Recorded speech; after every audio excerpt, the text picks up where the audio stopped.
Hello, dear listeners. This is Paul, your host from the Stories Philippines podcast.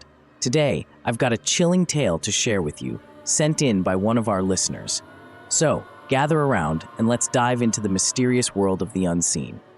Our story unfolds in a quiet house located behind the bustling SM city Baguio, where our storyteller, let's call her Annie, began to experience something out of the ordinary after she discovered she was pregnant with her eldest child. Even before her pregnancy, Annie would catch glimpses of shadows from the corner of her eye, but it was never a clear, face-to-face encounter. It was the year 2018, and Annie was spending the night at her husband's family home. She always felt uneasy in that house, as if someone was constantly watching her. This feeling persisted until one day, while folding clothes in her room with the door open, Annie sensed someone climbing the stairs.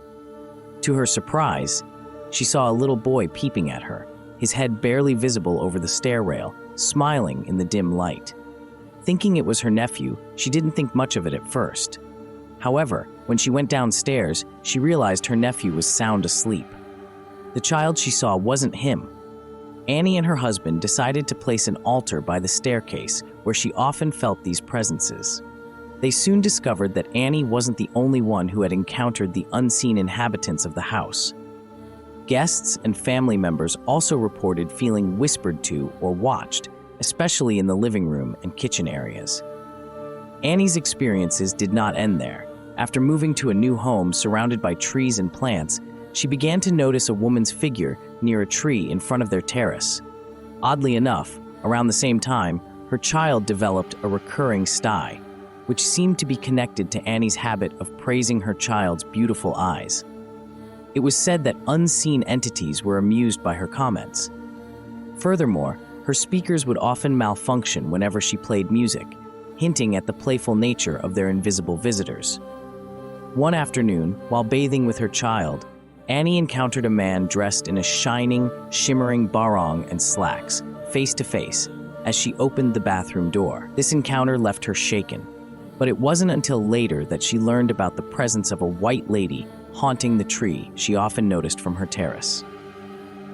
Listeners, our story today brings to light the unseen world that exists parallel to our own. It teaches us that sometimes the things we cannot see are just as real as the things we can. It's a reminder to be mindful of the energies we invite into our lives and the importance of respecting the unseen. Remember, not all that is invisible is imaginary. Thank you, Annie, for sharing your eerie encounters with us. And to all our listeners, keep your eyes open and your spirits aware. You never know who might be paying you a visit from the other side. Until next time, this is Paul, signing off from the Stories Philippines podcast. Stay spooky, everyone.